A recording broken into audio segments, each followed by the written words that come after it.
अस्सलाम वालेकुम ख़वातीन हज़रात, खुशामदीद। जॉय ऑफ जस्टिस का फ़ोरम और आपसे मुलाकात का एक और बहाना। इस तरह से हम कवानीन के तहत पाकिस्तान के जो भी कवानीन हैं उनसे आपको रूशनास भी करते हैं और आपको ये भी पता चलता है कि कहाँ कहाँ आपके लिए फ़ैसिलिटीज़ कानून में मौजूद हैं, क्योंकि इंसान जब जानता नहीं है तो वो एक तरह से अंधेरे में होता है, वो ब्लाइंड होता है। ये आपको सब बातें बताने के लिए कोई एक मौजू कानून का चुनते हैं और उस पर हमारे मुअज़्ज़ज़ वकला आपको गाइड करते हैं, हम उनसे सवालात करते हैं।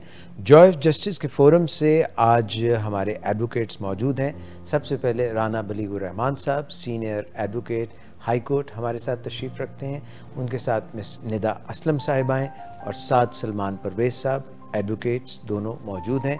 आप तीनों की आमद का बहुत शुक्रिया। मेरे साथ विलिंग वेज के सीनियर काउंसलर नदीम नूर साहब तशरीफ़ रखते हैं और मिस इफ़ा इमरान क्लिनिकल साइकोलॉजिस्ट तशरीफ़ रखती हैं। आपसे आज जिस मौजू पे हम बात करने वाले हैं वो है फेटल एक्सीडेंट एक्ट, यानी कि अगर खुदा न खास्ता कोई ऐसा हादसा पेश आ जाए जिसमें जान चली जाए, उसके मुतालिक कानून क्या कहता है और क्या लोगों को उसके मुतालिक जानकारी ज़रूरी है। पहला सवाल मैं आपसे करना चाहूँगा राना बलीगुर रहमान साहब, फेटल एक्सीडेंट एक्ट के कानून का क्या दायरा कार है और इस कानून के ज़रिए क्या दादरसी मिल सकती है? फेटल एक्सीडेंट एक्ट जो है 1855 से यह कानून जो है नाफिजुल अमल है, 1855 से। लेकिन एक मुआशरे के अंदर रुझान इस तरह से है कि इसका इस्तेमाल ना होने के बराबर हमें नज़र आता है। हालांकि बहुत मौसर कानून है। अगर आप देखें तो जहाँ पर आप कत्ल की बात करते हैं या किसी की इंसान की जान को दूसरा शख्स लेता है तो उसके अंदर अल्लाह ताला मज़हब से आप चलें तो आपको नज़र आती है सूरत कि आप उसका खून बहा लेके उसको माफ़ कर सकते हैं। तो एक जो मुआशी सूरत हाल है वो एक हकीकत है जिसका सामना सबको होता है। जब भी कोई इंसान चला जाता है तो उसके जो ब्रेड विनर है अपनी फैमिली का, तो जो उसके डिपेंडेंट्स हैं उनको एक मुआशी मुश्किलात का सामना होता है। बुनियादी तौर पे ये कानून जो है इसी चीज़ में है कि जहाँ पर किसी शख्स की जान चली जाए लेकिन वो किसी जुर्म के तहत ना हो, एक हादसाती तौर पे हो। जैसे कि हम देखते हैं ट्रैफिक हादसात होते हैं या कोई दूसरा एक्ट है किसी का जिसने अगर को अपनी ड्यूटी परफॉर्म नहीं की और उसकी नेग्लिजेंस की वजह से कोई हादसा पेश आ जाता है और उस हादसे में किसी शख्स की जान ज़ाया हो जाती है, तो इस सूरत के अंदर वो जान तो चली गई, उसका जुर्म भी नहीं है, लेकिन वो जो डिपेंडेंट थे उसके ऊपर उनको बहुत सारी मुआशी मुश्किलात का सामना होता है। तो इस चीज़ को कवर करने के लिए जो है ये 1855 से आज से तकरीबन आप कह लें 150 साल कबल से ये कानून जो है नाफिजुल अमल है जी। लेकिन लोग इसका इस्तेमाल नहीं करते हैं। उसकी कुछ वजह आप ये कह लें कि इसके बारे में बहुत ज़्यादा अवेयरनेस नहीं है। तो इस कानून का दायरा कार ये है कि अगर आपकी गफलत की वजह से किसी दूसरे शख्स की जान चली जाती है तो अदालत उस जान के मुआवजे के तौर पर आप पे हर्जाना करती है और आपको वो कीमत अदा करनी होती है। तो लोग इस तरफ क्योंकि ज़्यादा इतने मुतवज्जो नहीं होते हैं, मतलब हम देखते हैं कि ट्रैफिक हादसात की सूरत के अंदर बहुत ज़्यादा रुझान इस बात का कि जो ड्राइवर है उसके ऊपर FIR करवा दी जाए। हालांकि FIR के अंदर 2 साल सज़ा है और वो भी उसको साबित करने और उसके अंदर जो मकतूल जो चले गए उसके वर्सा को कुछ इस तरह से बेनिफिट नहीं मिलता। ना होने के बराबर लिटिगेशन, ख़ास तौर पे अगर हम पंजाब की बात करें तो पंजाब की हद तक ना होने के बराबर लिटिगेशन इस कानून के तहत की जाती है। हालाँकि इसका दायरा कार इतना वसी है कि मरने वाले की बाकी ज़िंदगी कोर्ट खुद से एक एवरेज लाइफ के तौर पे असेस करके उसकी इनकम को असेस करके उसके मुताबिक डैमेजेस अवार्ड करती है।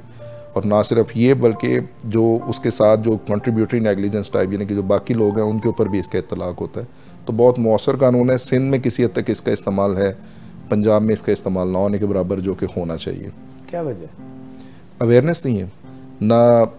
हमारी एज ए लॉयर हमारी कम्युनिटी में इसको बहुत ज़्यादा प्रैक्टिस किया जाता है क्योंकि थोड़ा सा इसकी इम्प्लीकेशन जो आप समझ लें सिविल साइड की तरह से होती हैं। इसमें कोई FIR नहीं होती, किसी को गिरफ्तारी का सामना नहीं होता, तो लोग समझते हैं कि शायद इसका कोई फ़ायदा ही नहीं है। या जिस तरह एक टाइम टेकिंग होती है सिविल लिटिगेशन, इसके अंदर टाइम बहुत लग जाता है, सो उसलिए लोग उसको अवॉइड करते हैं। हालाँकि आप इसकी तरफ अगर चल पड़ें तो अल्टीमेटली किसी न किसी वक्त पे जाके उसका बेनिफिट ज़रूर डिराइव होता है। और इसमें बेनिफिट क्योंकि सिर्फ फाइनेंशियल की शक्ल में होता है तो लोग ये समझते हैं कि लोग कहेंगे कि हमने अपने खून की कीमत ले ली। एक वो मुआशरे की जो एक साइकोलॉजिकल बैरियर टाइप आप समझ लें या लोगों की एक गलत जो है उस चीज़ के ऊपर रखे परसेप्शन जो है, तो इसकी वजह से लोग इसका इस्तेमाल नहीं करते हैं। थैंक यू बलीग साहब। नदीम नूर साहब प्लीज़ नेक्स्ट क्वेश्चन। इस कानून के तहत दादरसी के लिए किस अदालत से रजू करना पड़ता है? इस कानून के तहत कोई स्पेसिफिक जुरिस्डिक्शन या कोई कोर्ट जो है वो तयन नहीं की गई है, बट इसका जो आप कहीं पर भी इसको जो है आप इसका केस दायर कर सकते हैं। जैसे आपके पास 3 फोरम्स मौजूद हैं, सिविल कोर्ट, डिस्ट्रिक्ट कोर्ट और हाई कोर्ट। सिंध में मोस्टली जो है वो डायरेक्टली हाई कोर्ट में इसका केस जो है वो फाइल कर दिया जाता है, बट पंजाब में जैसे अभी बिलीग साहब ने बताया कि क्योंकि इतनी अवेयरनेस नहीं है तो लोग अवॉइड करते हैं या जाना नहीं चाहते हैं। बट अगर हम जाएं तो हमारे पास 3 फोरम्स मौजूद हैं। आप हाई कोर्ट में भी डायरेक्ट फ़ाइल कर सकते हैं, उससे आपको, बट उसमें एक नुकसान भी है और एक फ़ायदा भी है। नुकसान ये है कि हम अपने निचले फोरम्स जो हैं, अपने निचले प्रोसेसेस हम मिस कर देते हैं, उसमें जो हमें हो सकता है कि वहाँ पे हमें कोई फ़ायदा मिल सकता हो। और फ़ायदा ये है अगर हम डायरेक्ट हाई कोर्ट को हिट करते हैं तो हमारे पास बहुत सी, अगर वहाँ पर हमारा केस स्ट्रॉन्ग है और हमें दादरसी अच्छी मिल सकती है तो हमारे पास फर्दर उसके अंदर जो है लिटिगेशन में जाने के चांसेस नहीं। आप सिर्फ एक अपील में जा सकते हैं और डायरेक्ट फिर उसके बाद सुप्रीम कोर्ट आती है। अदरवाइज सिविल कोर्ट से स्टार्ट होगा, फिर डिस्ट्रिक्ट कोर्ट में जाएगा, फिर हाई कोर्ट जाएगा एंड देन सुप्रीम कोर्ट जाएगा। तो इट्स नॉट डिफाइंड, आप कहीं पर भी केस दायर कर सकते हैं। इट डिपेंड्स कि आप कहाँ पर बेहतर समझते हैं। बट अगर आपका केस बहुत स्ट्रॉन्ग है तो you can hit high court, और अगर आपका केस इस तरह से कि उसमें बहुत ज़्यादा स्ट्रॉन्ग नहीं है और आपके पास एविडेंसेस इतने ज़्यादा नहीं हैं तो आप नीचे से शुरू करें और फर्दर स्टेप बाय स्टेप आप इसको ऊपर लेकर जाएं। Thank you miss Nida. Yasifa Imran, आप पूछिए। मेरा पहला सवाल है कि कंट्रीब्यूटरी नेग्लिजेंस से क्या मुराद है, और दूसरा, अगर हादसा का शिकार होने वाला शख्स भी हादसे में गफलत का मर्तकब हो तो इस सूरत में कानून का इतलाक किस तरह से होगा और अदालत इसका तयन किस तरह से करेगी? कंट्रीब्यूटरी नेग्लिजेंस बिल्कुल एक कंट्रीब्यूशन वर्ड से निकला है कि 2 लोगों के अगर एक एक्सीडेंट हो जाता है किसी में भी और उसमें 2 लोग हैं और दोनों की ही गलती है तो आप उसमें कह सकते हैं कि जी कंट्रीब्यूटरी नेग्लिजेंस है। एक तरफ जिसके साथ हादसा पेश आया वो और जिसकी वजह से हादसा पेश आया वो दोनों के पार्ट पे गलती थी। जब दोनों के पार्ट पे गलती होगी तो फिर कोर्ट यही तयन करती है कि आया डैमेजेस जो हैं वो उस लिहाज से अवॉर्ड किए जाते हैं कि जिस हद तक उसकी गलती थी जिसकी वजह से एक्सीडेंट हुआ। लेकिन यहाँ पे अब मैं अगर आप देखें कि इस तबलीग साहब ने बताया कि लाहौर के अंदर, ये पंजाब में इतना ज़्यादा इसके केसेस नहीं है लेकिन सिंध में बहुत ज़्यादा हैं। और इसी तरह हम लोग जब एक जजमेंट है बहुत सुप्रीम कोर्ट की जिसके अंदर बहुत उन्होंने क्लियरली एक बताया गया है जो कि काफ़ी लंबे तवील अरसे तक तकरीबन 20 साल ये लिटिगेशन चली और उसके अंदर प्रॉपर उन्होंने बताया कि वो चैलेंज ये उन्होंने यही किया था कि कंट्रीब्यूटरी नेग्लिजेंस किसे कहते हैं और क्या होगी कंट्रीब्यूटरी नेग्लिजेंस। और एक बड़ा केस का मैं थोड़ा सा आपको ब्रीफ कर देता हूँ कि एक रेलवे फाटक था जो कि बंद नहीं था, खुला हुआ था और वहाँ से एक गाड़ी गुजर रही थी, 3 गाड़ियाँ गुजरी और रेलवे से टकरा कर रेल से वो तीनों गाड़ियों का एक्सीडेंट हुआ और जितने भी लोग अंदर थे उनकी डेथ हो गई। और उन्होंने कहा जी कंट्रीब्यूटरी नेग्लिजेंस है। उन्होंने इंजन आता देखा लेकिन उन्होंने फिर भी ब्रेक ना लगाई लेकिन वो चले गए। तो कोर्ट ने ये होल्ड किया कि नहीं, क्योंकि पब्लिक एट लार्ज के लिए यही मैसेज जाता है कि अगर गेट खुले हैं तो उसका मतलब है कि वो क्रॉस कर सकते हैं। तो लिहाजा यहाँ पे कंट्रीब्यूटरी नेग्लिजेंस नहीं है, सारी गलती रेलवे के पार्ट के ऊपर है और उस लिहाज से डैमेजेस जो है उन्हें फिर अवॉर्ड किए गए, ये देखते हुए कि जी उनकी गलती जो नहीं है, सारी सोली गलती जो है वो रेलवे की। परफेक्ट। हम मज़ीद सवाल करेंगे और जानेंगे कि किस तरह से हादसात में क्या क्या कानूनी शिकें मौजूद हैं और आप किस तरह से उनसे इस्तेफादा कर सकते हैं इस ब्रेक के बाद। कोई इलाज का तमाम किस्म के नशे के मरीज़ों की इलाज की ज़रूरियात को पूरा नहीं कर सकता, इसी तरह कोई इलाज का तमाम तबकात की ज़रूरियात को भी पूरा नहीं कर सकता। विलिंग वेज में एडमिशन के लिए भी सबसे पहले मेरिट को देखा जाता है और अगर मेरिट पे कोई पूरा उतरता हो तो फिर हम बताते हैं कि जो प्री एडमिशन काउंसलिंग है फैमिली की वो कितनी देर होगी। नशे के मरीज़ों में एक चंक है जिसके लिए विलिंग वेज कारआमद हो सकता है और वो चंक है ऐसे मरीज़ों का जो कि प्रिस्क्रिप्शन ड्रग्स से यानी मुआलजीन के हाथों नशे की बीमारी में मुब्तला हुए हैं, या जो मरीज़ अभी यूनिवर्सिटी में पढ़ रहे हैं या किसी जॉब पे हैं या बिज़नेस की सरबराही कर रहे हैं, पढ़े लिखे लोग हैं और उनमें कोई और इखलाकी बुराई नहीं है और कोई उनके अंदर क्राइम का पहलू नहीं है, उन्होंने कभी कोई जुर्म नहीं किया, कोई नशा नहीं बेचा या कोई ऐसा काम नहीं किया जिसे हम जुर्म की दुनिया का काम समझते हैं। तो ये सब चीज़ें देखते देखते फिर हम ये भी देखते हैं कि क्या ये इलाज जो कोई शुरू करना चाहता है तो क्या इस इलाज को वो तकमील तक भी पहुंचा सकता है कि नहीं। जो लोग माली मुश्किलात का शिकार होते हैं उनके लिए विलिंग वेज कोई बहुत ज़्यादा सूटेबल इलाज का नहीं है। विलिंग वेज में सिर्फ वो लोग जो है बहुत बेहतरीन फ़ायदा उठा सकते हैं और अपने प्यारों की ज़िंदगी में इनकलाब ला सकते हैं, जो कि मुसलसल पुरजोश होकर काम कर सकते हों, जो मेहनत से काम कर सकते हों, जो लिखने पढ़ने से घबराते ना हों और जो मुसलसल वक्त की और रुपए की इन्वेस्टमेंट कर सकते हों। विलिंग वेज की जो पॉलिसी है वो दो लफ्ज़ों के इर्द गिर्द घूमती है, एक है ऑनेस्टी और दूसरी है ट्रांसपेरेंसी। Welcome back.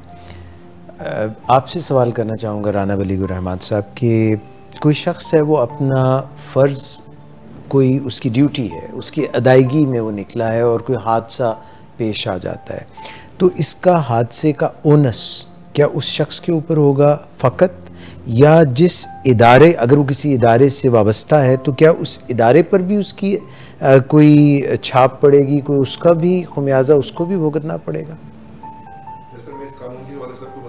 हाई मुख्तसर कानून है, टोटल 4 सेक्शंस पे मुश्तमिल ये कानून है। हमें जो भी इसमें मिलता है वो सब वो इवॉल्व हुआ जो कि हमारी सुपीरियर कोर्ट्स ने वक्त के साथ साथ इसके अंदर होल्ड किया, जो जजमेंट आई और वाक़यात के मुताबिक उन्होंने इसके अंदर जो आगे बढ़ाया है। इसको कानून में ऐसी कोई चीज़ मेंशन नहीं है, लेकिन जब हम देखते हैं कि जो वर्डिक्ट हैं सुपीरियर कोर्ट्स के, उसके मुताबिक जब हम देखते हैं तो बिल्कुल ऐसा है। अगर कोई शख्स अपनी ड्यूटी परफॉर्म कर रहा है, मिसाल के तौर पे मैं आपसे केस डिस्कस कर दूँगी जिसके अंदर एक NLC के जो ट्रॉला चलाने वाला ड्राइवर था वो एक एक्सीडेंट का मुर्तकिब हुआ, PIA की एक वैन को हिट किया, उसमें जो 4 पैसेंजर्स थे ड्राइवर समेत, उनकी ज़िंदगी चली गई।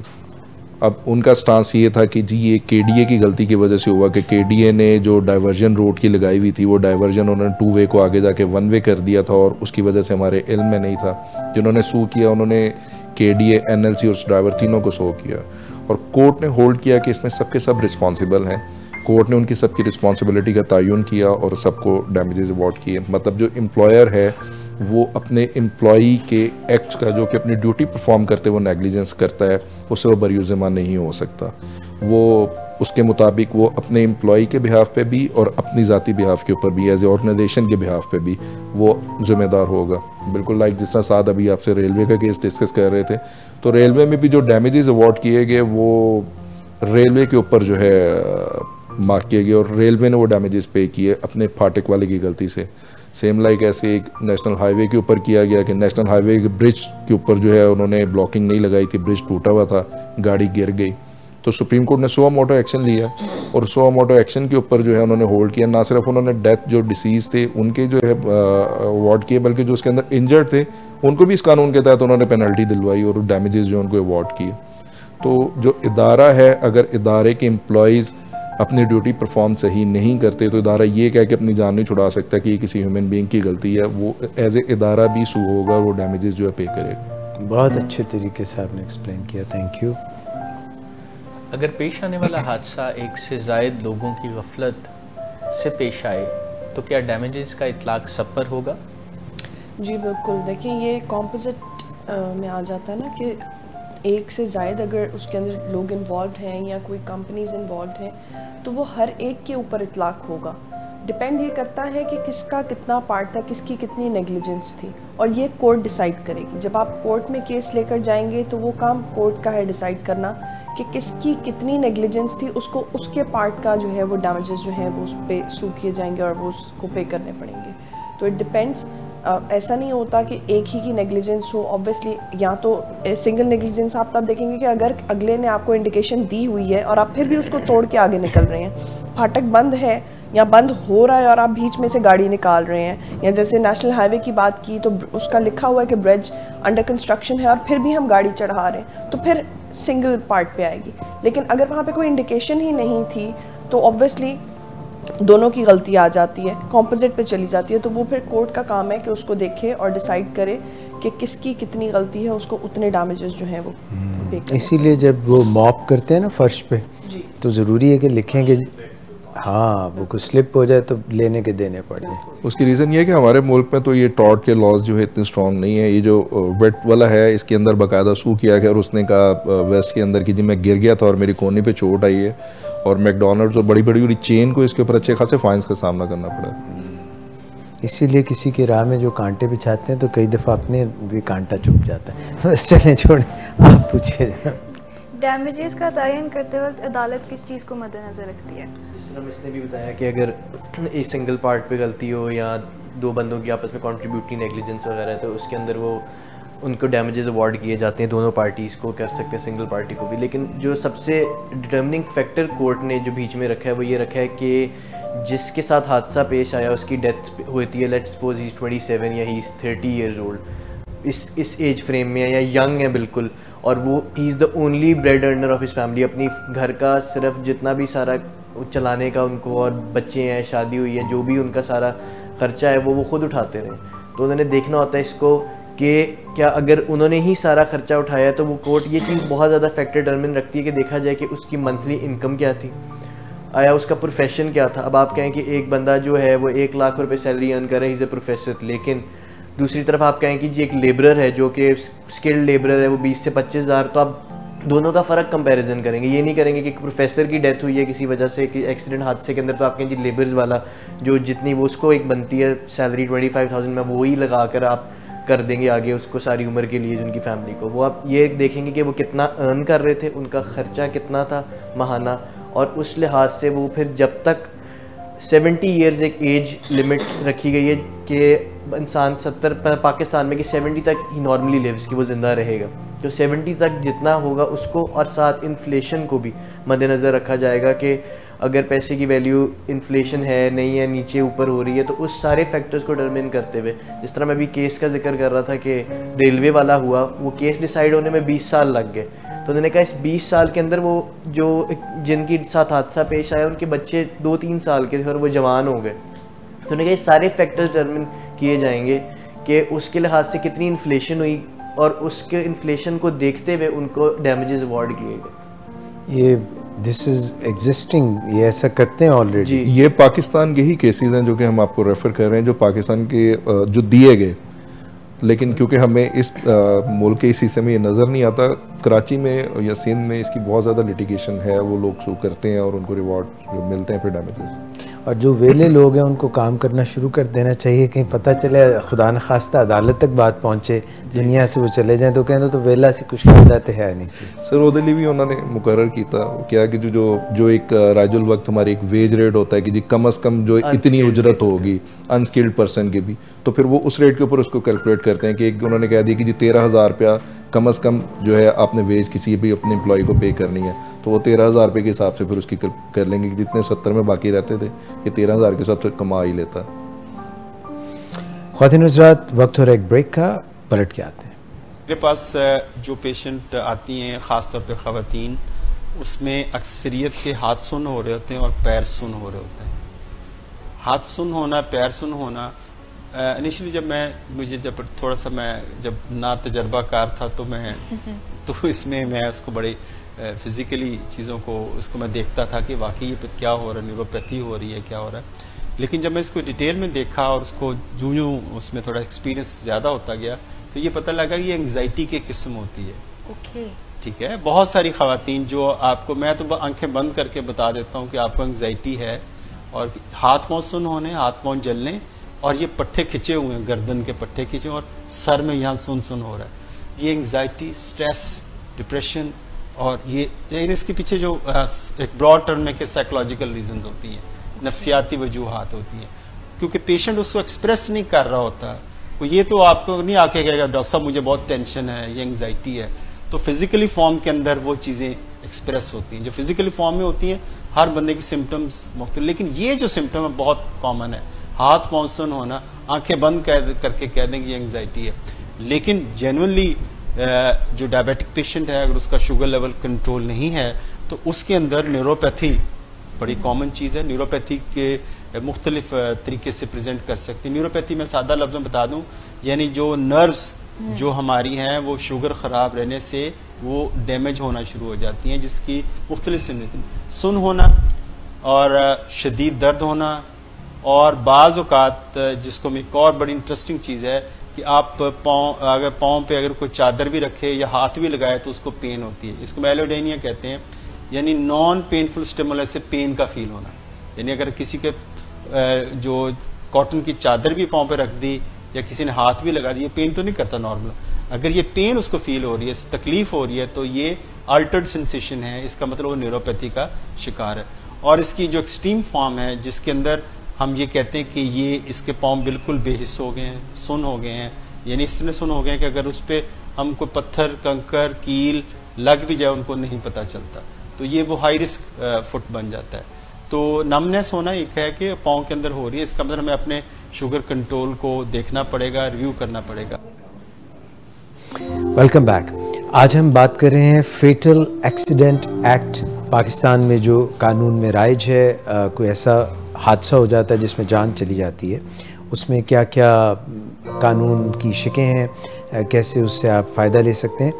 मैं राना वलीकुर रहमान साहब आपसे सवाल करूंगा कि एक शख्स है, उससे कोई गफलत होती है और हादसा हो जाता है, रूनुमा हो जाता है, वो कहता है कि ये आपने मुझ पर सारा मलबा डाल दिया, मेरे ऊपर आप पॉइंट आउट कर रहे हैं, मगर असल में गलती किसी और शख्स की थी, किसी तीसरे शख्स की थी। तो ऐसे में कानून जो है वो क्या करेगा? इसी शख्स के ऊपर सारी उसका ओनस आएगा, या वो जो तीसरे शख्स जिसको फरीक बनाने का कह रहा है उसको फरीक बनाया जाएगा? अच्छा, इसमें इस तरह से कि जो प्लेंटिफ है, मतलब जो कि दावेदार है कि जिसकी किसी अजीज़ की डेथ हो गई है और उसने किसी के खिलाफ दावा किया कि जनाब इस शख्स की गफलत की वजह से हुई है, ये सिर्फ उसका हक है कि वो किसके खिलाफ सूट फाइल करता है। मतलब आप बतौर अगर डिफेंडेंट है, आपके खिलाफ इल्ज़ाम लगा, तो आप ये नहीं कह सकते कि मेरे साथ इसको भी इस केस में मुकदमे में फरीक बनाया जाए, इसके खिलाफ भी किया जाए। आपके पास इख्तियार नहीं है। उसके बाद उसके दावे को कोर्ट ने असरटेन करना है, कोर्ट ने देखना है कि वो जो अदालत देखती है शहादतों की बुनियाद के ऊपर कि ये सही कह रहे हैं, नहीं कह रहा है, और अदालत अगर देख लेती है कि जी आपके ऊपर कोई जो डैमेजेस दे देती है, आप ये समझते हैं कि मैं अकेला इस गफलत का नहीं था मुर्तकिब, मेरे साथ कोई और भी शामिल था, तो आप डैमेजेस करके आप जा सकते हैं उस तीसरे शख्स के खिलाफ कि इसने गलती की वजह से ये भी शामिल था करें, लेकिन आप उसको इस चीज़ से मना नहीं कर सकते अगर उसने आपके खिलाफ किया। जैसे हम अगर एग्जाम्पल के तौर पर बात करें कि NLC और उसके ड्राइवर का मामला था या KDA का मामला था, अगर वो सिर्फ NLC को एज ऑर्गेनाइजेशन सू कर देते तो वो ये नहीं कह सकते थे कि जनाब ये हमारे ड्राइवर का कसूर है, हमारा तो कसूर नहीं, आप ड्राइवर को भी पार्टी बनाएं, ये उसकी मर्जी है, वो बनाते या ना बनाते। बाद में वो अपने ड्राइवर के खिलाफ ज़रूर कार्रवाई कर लेते अगर करना चाहते हैं कि इसकी वजह से हमें ये डैमेजेस देने पड़े, तो ये भी इसके हिस्सेदार और ये डैमेजेस पे करें। लेकिन आप उस मरने वाली की फैमिली को नहीं कह सकते कि इसको पार्टी बनाए। मेरे जहन में ये आ रहा है कि जिस तरह कोई भी जिसके ऊपर मुकदमा किया गया है और उसको मुर्तकिब जुर्म ठहराया गया है, वो जान नहीं छुड़ा सकता अपनी। हाँ, अलबत्ता अगर कोई और भी उसमें मुलव्विस है, शामिल है, तो उसको भी शामिल जुर्म कर लिया जाएगा, मगर जो पहला शख्स है जिसके ऊपर जुर्म है वो जान नहीं छुड़ा सकता। वो जान नहीं छुड़ा सकता। वो एक दफ़ा हरजाना भरने के बाद उसकी रिकवरी के लिए उस शख्स के खिलाफ तो जाएगा, उसको नहीं कह सकता कि ये जो मुझे अगर 10 लाख रुपए जुर्माना हुआ मेरे साथ दूसरे बंदे को भी ना होता कि हमें आधा आधा हो जाए। वो बाद में जाके उससे क्लेम करेगा कि ये गलती इसकी भी थी, लिहाजा ये भी इसके अंदर हिस्सेदार बने, लेकिन पहली दफ़ा उसको वो अदा करने पड़ेंगे। ठीक। होने वाला हादसा किसकी गफलत से पेश आया, ये साबित करना किसकी जिम्मेदारी होगी? देखिए, जब भी हम कोई केस फाइल करते हैं तो जो भी हम केस फाइल कर रहे हैं actually onus of proof plaintiff के ऊपर होता है। जो केस फाइल कर रहा है या जिसके साथ जी दावेदार, ठीक है, प्लेंटिफ की जिम्मेदारी है ओनस ऑफ प्रूफ की। लेकिन इस कानून में फेटल एक्सीडेंट एक्ट के थ्रू यहाँ पर एक थोड़ी सी एक्सेप्शन ये आ जाती है कि अगर तो वो शख्स जिसको डिफेंडेंट है, जिसके ऊपर केस फाइल किया गया जिसके लिए, अगर वो इस चीज़ से इनकार कर देता है कि ऐसा हुआ ही नहीं है, ऐसा हादसा हुआ ही नहीं है, तो फिर तो टोटल 100% प्लेंटिफ के ऊपर ही ओनस ऑफ प्रूफ है कि उसको ही ये प्रूफ करना है कि ये एक्सीडेंट पेश आया, इसमें डेथ हुई, इसमें फलाने डैमेजेस हुए। लेकिन अगर जिसके खिलाफ दायर किया गया, अगर वो ये कहता है कि जी ऐसा हादसा हुआ लेकिन इसमें मैं डैमेजेस पे नहीं करूँगा क्योंकि मेरी नेग्लिजेंस नहीं थी, तो वो हादसा तो एडमिट कर रहा है लेकिन नेग्लिजेंस को एडमिट नहीं कर रहा, कह रहे मेरी नेग्लिजेंस नहीं थी, तो वो ओनस ऑफ प्रूफ डिफेंडेंट पे चला जाएगा। Onus of proof actually plaintiff की जिम्मेदारी होती है प्रूफ करना, ठीक है, लेकिन इस कानून में एक्सेप्शन ये है कि अगर डिफेंडेंट इस चीज को एडमिट कर ले कि जी ये हादसा हुआ लेकिन मेरी जिम्मेदारी नहीं थी, मेरी नेग्लिजेंस नहीं थी, मेरी करे कि भी कैसे नहीं थी, तो ये डिफेंडेंट की जिम्मेदारी है वो प्रूव करे कि ऐसा हुआ तो सही लेकिन गलती मेरी नहीं थी, गलती प्लेंटिफ की थी जो मुझ पे डालना चाह रहा है। तो वो डिफेंडेंट प्रूव करेगा कि हादसा जी हुआ लेकिन मेरी गलती नहीं थी। अगर वो सिचुएशन में जी ओनस ऑफ प्रूफ जो है स्विच कर जाएगा, बिल्कुल। अगर तो वो मान जाता है कि हाँ जी हुआ हादसा और नेग्लिजेंस भी मेरी थी तो वो तो खत्म हो गई बात, लेकिन अगर वो कहते हैं कि हादसा हुआ लेकिन मेरी गलती नहीं थी, मेरी नेग्लिजेंस नहीं है, तो वो फिर डिफेंडेंट ही प्रूव करेगा कि आपकी गलती कैसे नहीं थी, कैसे प्लेंटिफ की गलती थी। लेकिन अगर वो मानता ही नहीं है तो प्लेंटिफ ही साबित करेगा, वो कहता है कि नहीं ऐसा हुआ ही नहीं, फिर प्लेंटिफ ही साबित करेगा कि जी हादसा भी हुआ, ये डैमेजेस भी हुए और गलती भी इनकी थी। तो डिपेंड करता है कि किस तरह से ओनर्स ऑफ प्रूफ स्विच करता है प्लेंटिफ से डिफेंडेंट के। डैमेजेस मिलने की सूरत में उसकी तकसीम किन लोगों के दरमियान होगी? डैमेजेस जो हैं इस तरह भी सारी बात हुई है, प्लेंट हम लोग डिस्कस कर रहे थे कि दायर की जाती है, तो प्लेंट दायर करने में जो भी लीगल एयर्स हैं उनमें से कोई भी जा सकता है प्लेंट दायर करने। अब डैमेजेस लेकिन अवॉर्ड करते वक्त कोर्ट ही डिसाइड करेगी कि किस किस को डैमेजेस मिलेंगे और कितने डैमेजेस मिलेंगे। उसकी एक बाकायदा उन्होंने पूरी एक लिस्ट दे दी है, सेक्शन बता दिया, जिसके अंदर उन्होंने कहा है कि आपका ग्रैंड चाइल्ड, ग्रैंड पेरेंट्स, उसके बाद आपका सन, डॉटर्स और वाइफ, हस्बैंड, इवन स्टेप सन और स्टेप डॉटर, इन सब को आगे जो डैमेजेस है वो कोर्ट अवॉर्ड कर सकता है। पेरेंट्स भी, पेरेंट्स। ठीक है, अब कोई और सवाल आपके ज़हन में है? मेरा ख्याल है बहुत आपने अच्छे तरीके से एक्सप्लेन किया। थैंक यू वेरी मच, आप तीनों का शुक्रगुजार हूँ, आप लोगों का भी। और ख़वातीन हज़रात, इंशाल्लाह जॉय ऑफ जस्टिस के फोरम से हम आपसे मुलाकात करते रहेंगे, आपकी फ़ीडबैक का इंतज़ार रहेगा, कोई सवाल हो आप पूछ सकते हैं। Advocates of joy of justice would be happy to answer you. Take care of yourself, इंशाल्लाह फिर मुलाकात होगी। अल्लाह हाफ़िज़।